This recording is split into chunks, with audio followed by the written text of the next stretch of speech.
In 1961, humanity finally slipped its earthly shackles. By 2077, commercialized space exploration was finally a reality. It is now the year 2106. The golden age of space exploration has begun.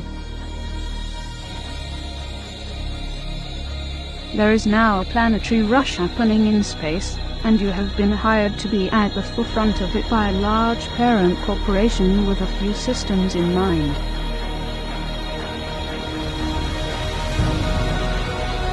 However, it seems other corporations are always finding these systems just as you do. To ensure dominance in the system, you need to make sure you win most of the skirmishes in space.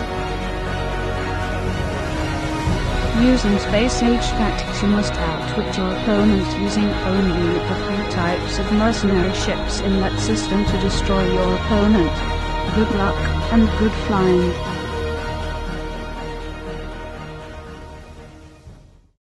And now, we present to you the gamma play of MegaMinerAI, Space. Space, unlike all previous MegaMinerAI games, is not tile-based. Instead, everything is represented using circles. Each team starts with a ship, called a warp ship. The warp ship is incredibly important, because the winner is the team who destroys the enemy's warp ship, or damages the enemy warp ship the most after a set number of turns. The warp ships are also important, because their locations are where players can warp in new types of ships to play the game with. All ships have three basic functions. The first is move. Ships can move anywhere within their movement radius. Any ship can move as many times as they want in a turn as long as they have some movement left. Notice, the ship can move over other ships, and it can even end its turn on top of other ships. Moving in space is very simple, as long as the ship stays within the map and the move is valid. Ships can even move over enemy ships, so long as they stay in the map.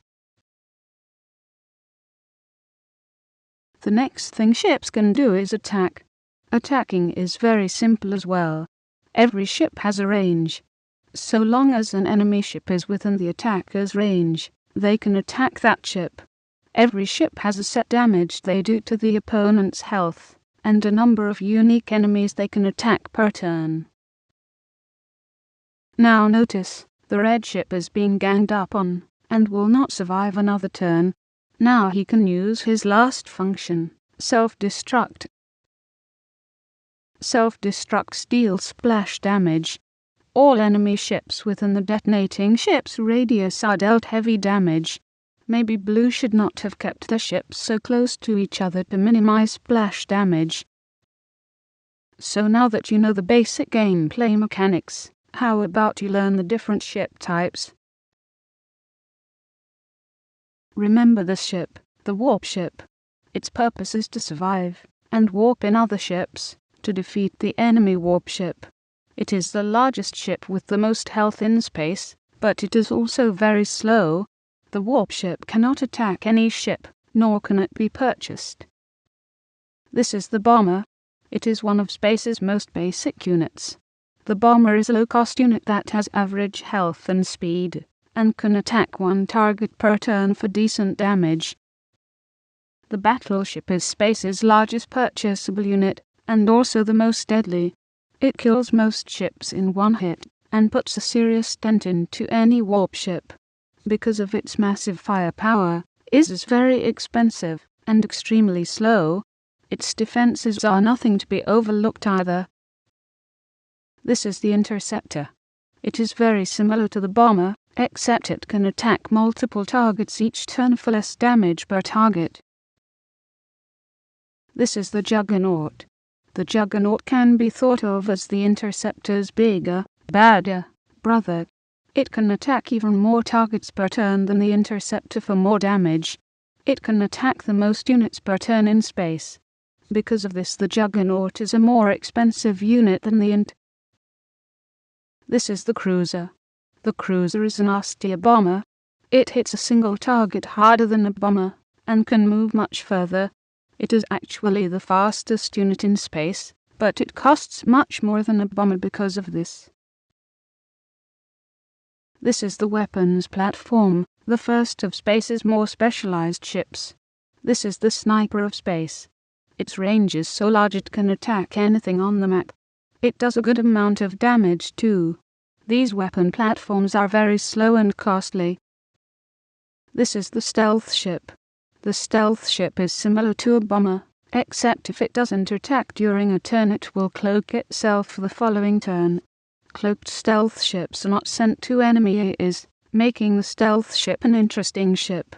Stealth ships remain cloaked until they attack, then they are vulnerable. The price for this stealth deck is not cheap, although similar to a bomber in base stats, they cost much more.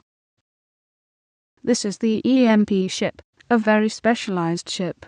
The EMP, as you might expect, is intended to EMP enemy units. It acts like a normal ship, except it attacks. When the EMP attacks, every ship in the EMP ship's range becomes disabled the following turn. The EMP attack is a splash attack. It does no damage, but can hit every single enemy unit in its range, making it great for disabling AIs that stack their ships. The EMP cannot attack forever, unlike other ships who get new attacks each turn. The EMP starts with a number of charges, and cannot recover them. After it's out of attacks it can't do anything but move around and self-destruct. This is the mine layer. The mine layer is similar to the EMP, but instead of attacking with an EMP discharge, the mine layer lays a mine at its center when it attacks. It can only lay a few mines per round, just as the EMP has charges. Mines spawned are owned by the player laying them. They cannot move and cannot attack, but they can self-destruct and do a huge amount of damage. Mines can be used to deny the enemy places to move. This is our last ship, the support. The support ship cannot attack anything, but its range is still important. Instead, at the end of every turn any friendly ships in the support's range will be healed. Additionally, the support ship can be used offensively. The support also has scanner technology to help attack enemies. If an enemy is in the support's range, and that enemy ship is attacked, there will be bonus damage dealt to that enemy ship. So, that is space. And remember, no one can hear you, Secfault in space.